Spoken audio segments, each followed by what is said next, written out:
Narrator. Hello and a warm welcome back to the English Learning Podcast's Intermediate Guide series. We're thrilled to have you with us today as we continue to explore practical English for your daily life. Today we're diving back into a crucial topic: learning how to vividly and effectively describe the place you call home, your neighborhood and your community. Beyond simply stating an address or a few superficial facts, how do you truly capture the essence of your surroundings? What words paint a picture of its unique character? How do you articulate the intangible feel of your area, what makes it distinctive, or what you particularly cherish or perhaps find challenging about it? This episode aims to equip you with the vocabulary and expressions needed to move beyond basic descriptions and delve into more nuanced explanations. Today we're not just touching upon geographical features or basic amenities. We're exploring the rich language that brings your local area to life. Prepare for an insightful and practical conversation between Clara, an urban planner, and Liam, a travel blogger.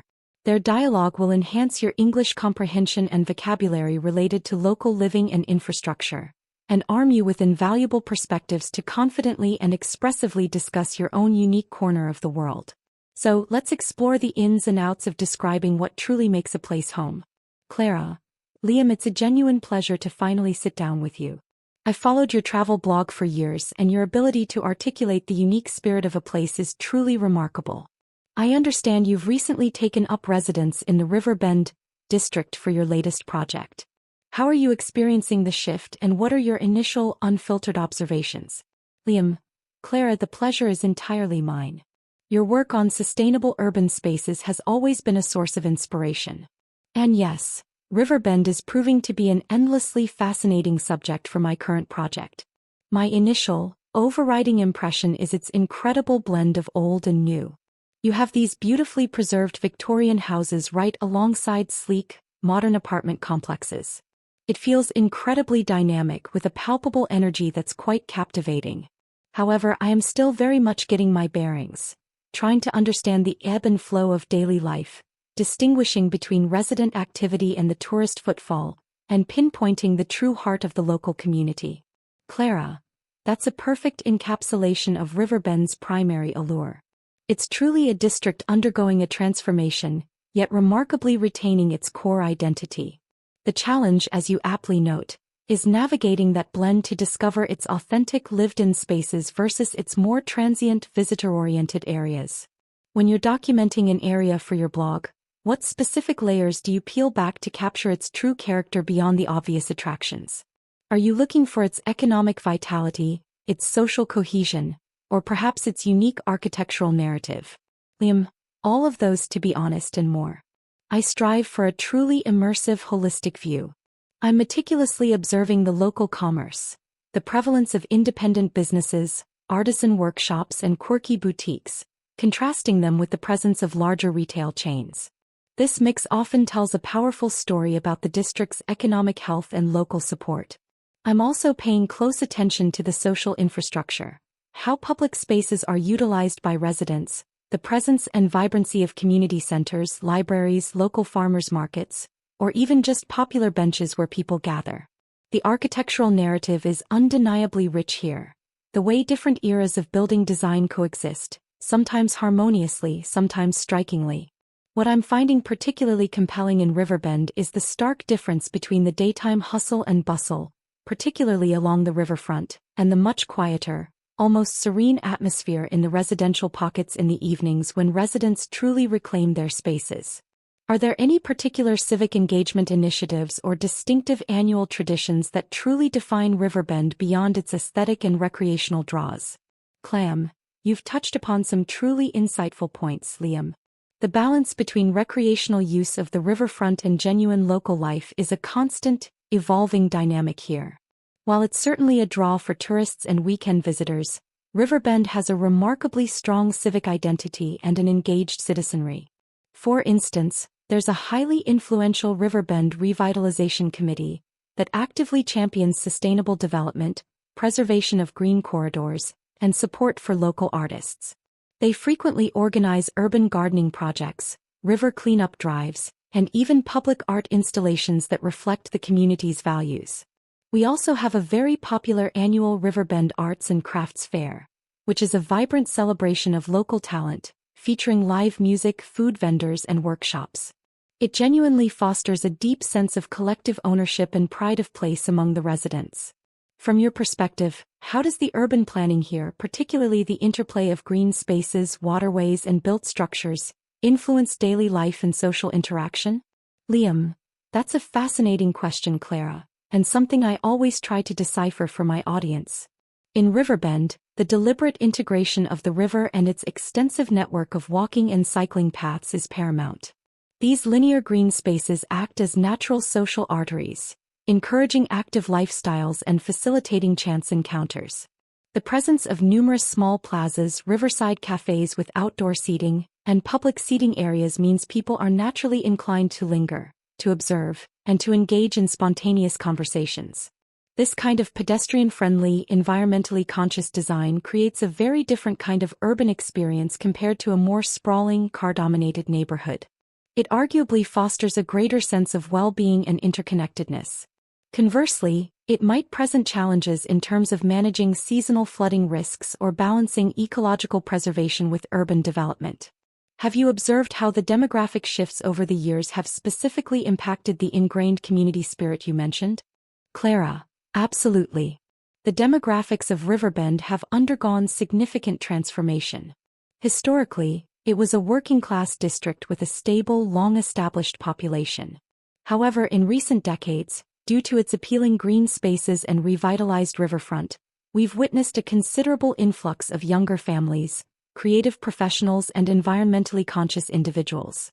This demographic infusion has certainly brought a renewed vibrancy and an expansion of local businesses, but it also necessitates careful gentrification management to prevent the displacement of long-term residents. The community's ongoing challenge is to harmoniously integrate new arrivals without eroding its deeply rooted, authentic character. The key lies in fostering intergenerational programs. For example, establishing mentorship initiatives where experienced local artisans guide emerging talents, or organizing joint historical and environmental projects that bring different age groups together. How do you assess the socioeconomic diversity of a neighborhood? And what more subtle indicators do you look for beyond visible income levels or housing types? Liam, that's a complex but absolutely crucial area for my documentary work. Beyond obvious signs of varying affluence or economic struggle, I look for more granular indicators. For instance, the sheer variety of local businesses, ranging from high-end specialty stores and gourmet delis to thriving independent hardware shops, ethnic markets, and affordable family eateries, can tell a profound story about economic stratification and opportunity.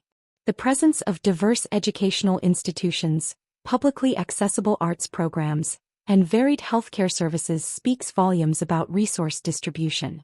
I also observe the types of public services available, like well-maintained public parks with inclusive playground equipment, free community workshops, or accessible public transport options, which often reflect the collective priorities and socioeconomic support structures of a community. In Riverbend, there appears to be a conscious commitment to inclusive development and providing amenities that cater to a broad spectrum of residents, which is quite commendable.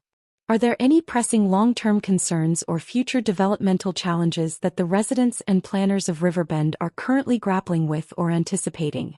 Clara, indeed, no community, however well-designed, is without its evolving challenges. For Riverbend, managing the increasing popularity as a residential and recreational hub is a constant balancing act. There's the pressure of overvisitation during peak seasons, which can strain public facilities and disrupt the quiet residential areas. We also face the persistent challenge of housing attainability for essential workers and lower-income families, as the district's desirability continues to drive up property values.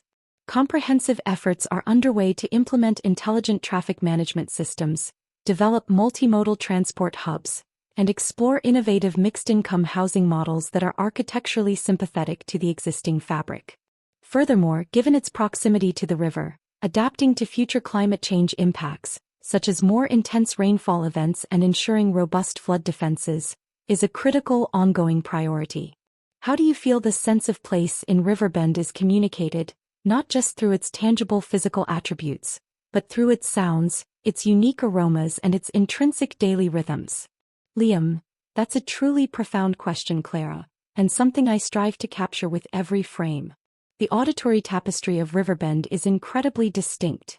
The gentle lapping of the river against its banks, the melodic calls of local birds in the green spaces, the distant murmur of conversation from riverside cafes, perhaps the occasional chime of a bell from a passing tram, it all coalesces into a unique soundscape.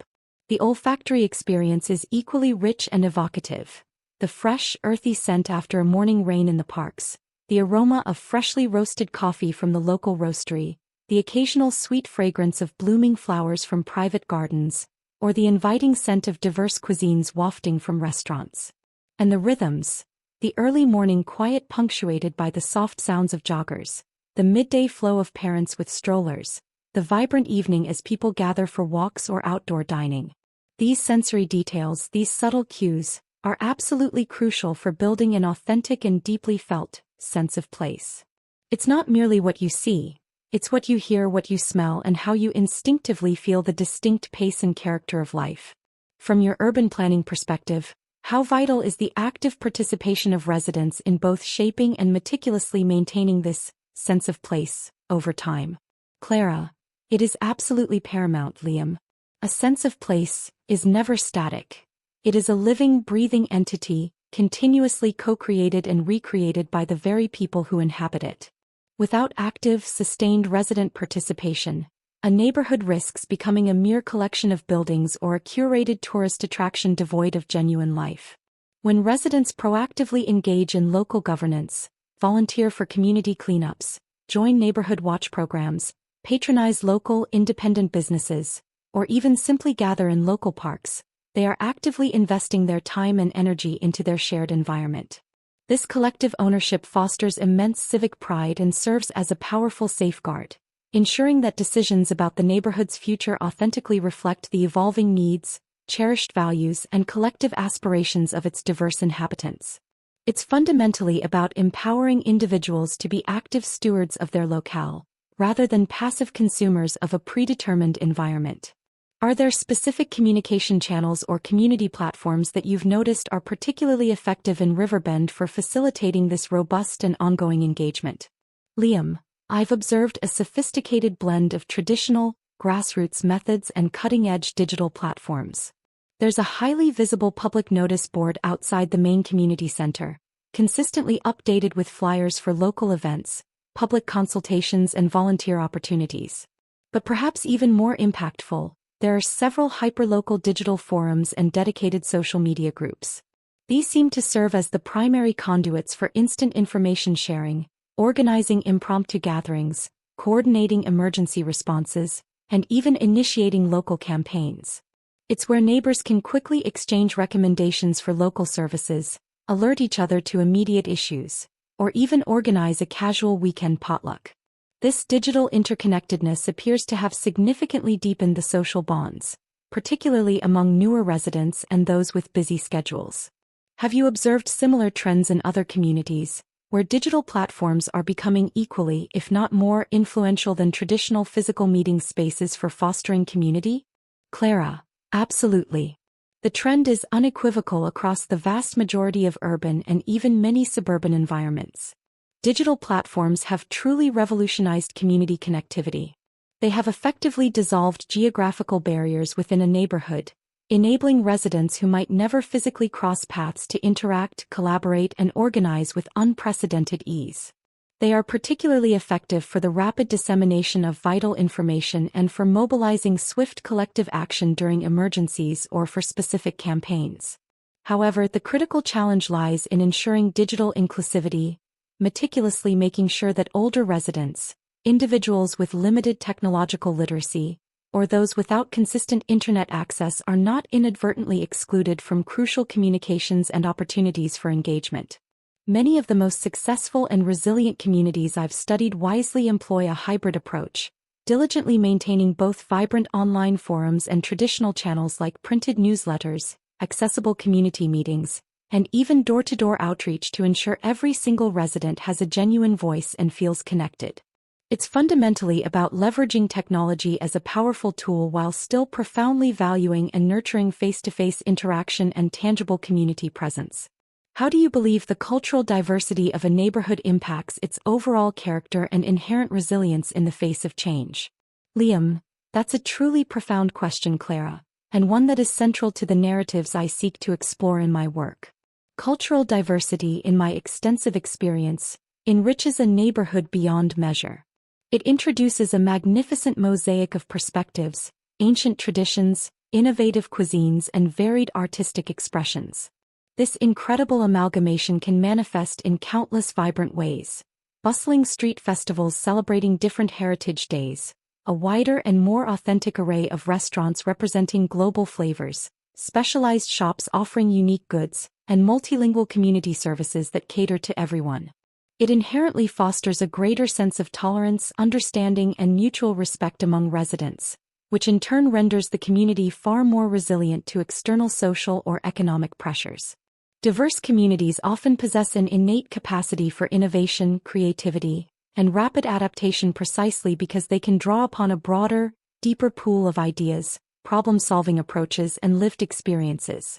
However, it's also crucial to acknowledge the challenges, such as potential cultural misunderstandings that require sensitive navigation, or the need for more nuanced cross-cultural communication strategies.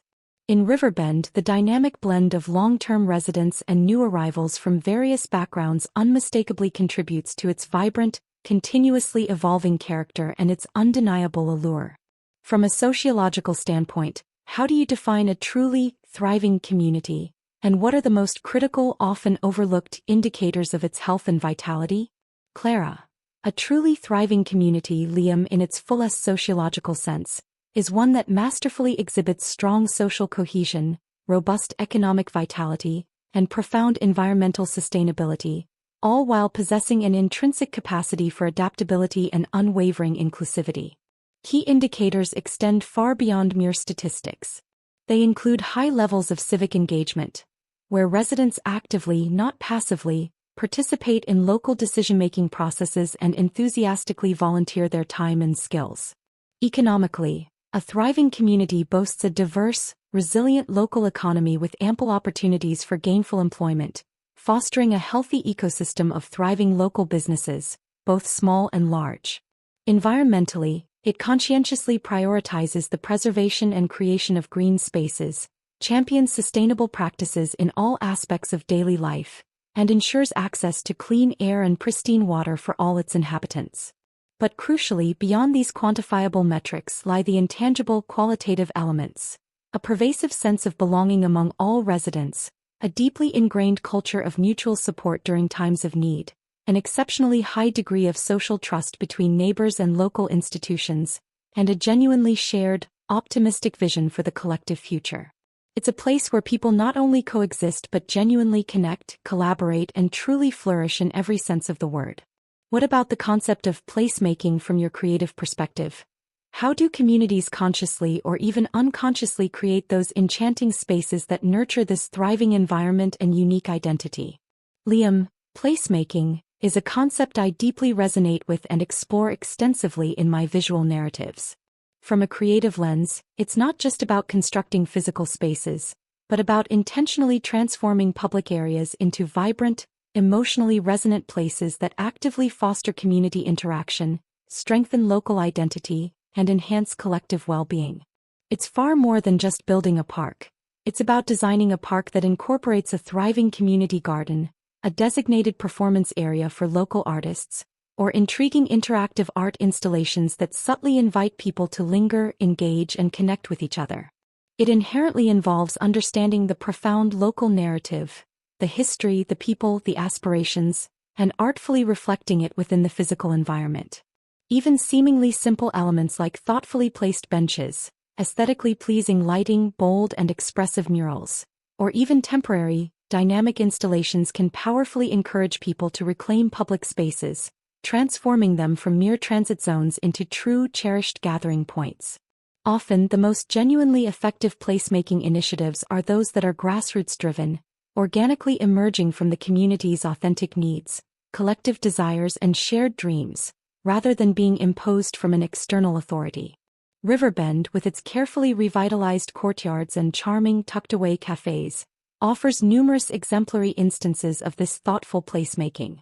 In your professional opinion, how absolutely crucial is the walkability of a neighborhood to its overall livability and its intrinsic ability to foster a robust sense of community? Clara. Walkability, Liam, is unequivocally fundamental to a neighborhood's livability and its profound potential for fostering deep community bonds. A truly walkable neighborhood inherently reduces dependence on private cars, which in turn leads to a cascade of positive outcomes: significantly less traffic congestion, cleaner air, and noticeably quieter, more pleasant streets.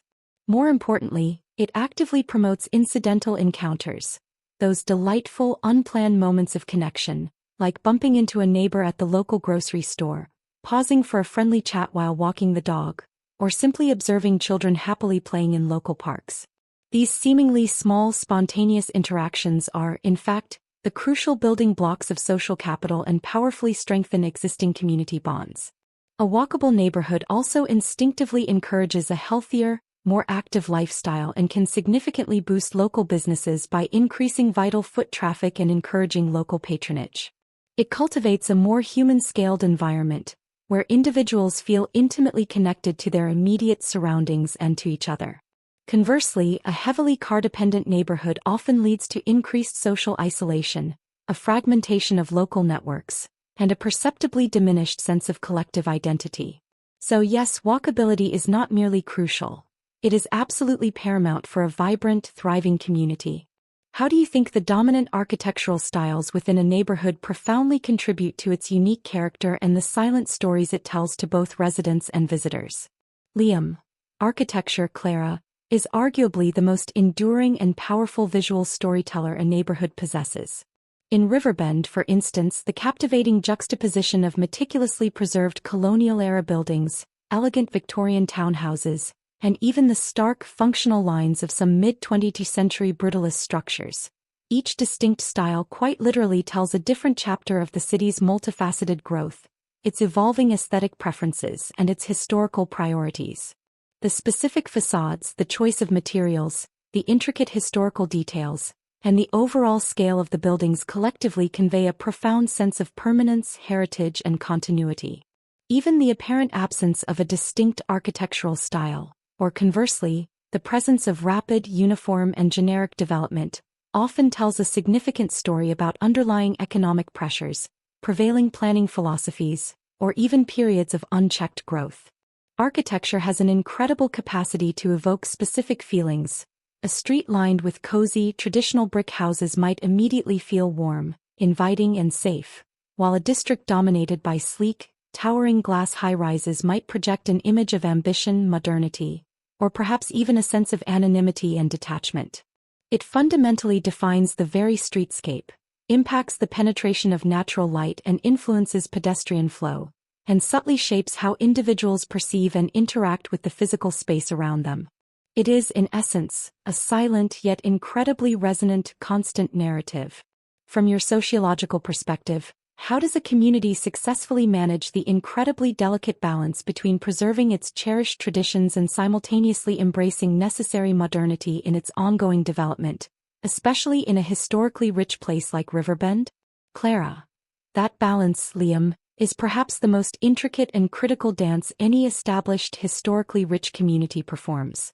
It unequivocally demands a visionary, often courageous approach from local governance, coupled with the unwavering active buy-in and collaboration of its residents.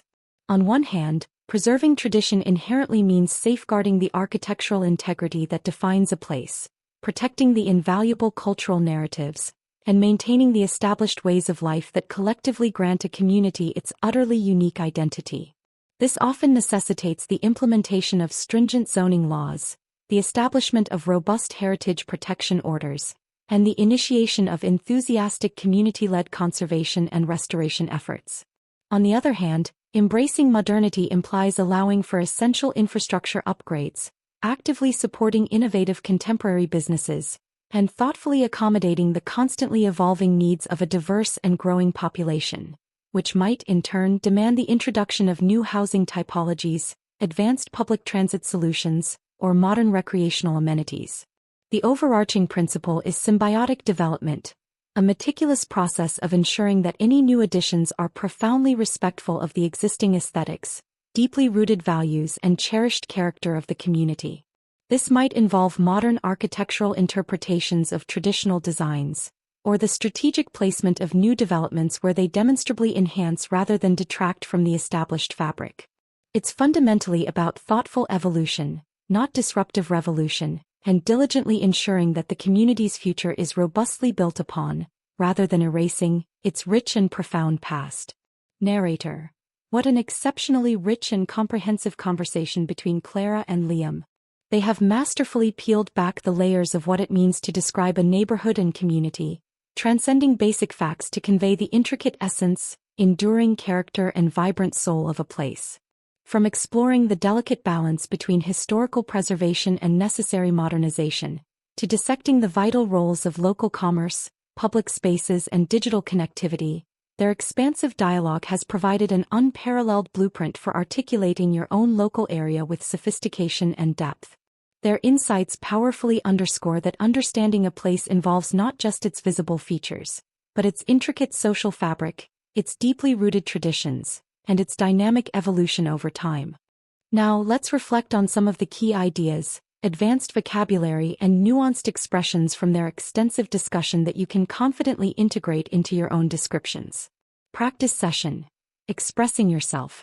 Let's revisit some valuable phrases and concepts from today's in-depth episode. Practice using these in your own descriptions. 1. Getting your bearings, familiarizing yourself with a new place. When did you last have to get your bearings somewhere new? 2. Leafy avenues, describing green, tree-filled areas. Is your neighborhood verdant, or does it have leafy avenues? 3. Commercial hub, places of business or gathering. What's the main commercial hub or a key community anchor in your area? 4. Strong community spirit, feelings of unity among residents. Do you feel a strong community spirit where you live? 5. Asset, advantages, disadvantages, or valuable qualities. What's a major perk of your neighborhood?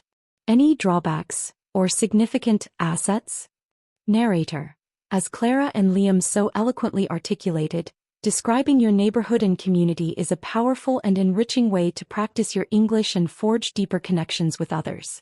It's about painting a truly vivid and multi-sensory picture with your words, employing not just simple facts, but a wealth of descriptive adjectives, insightful idiomatic expressions, and nuanced phrases that convey the unique character, enduring spirit, and evolving narrative of your surroundings.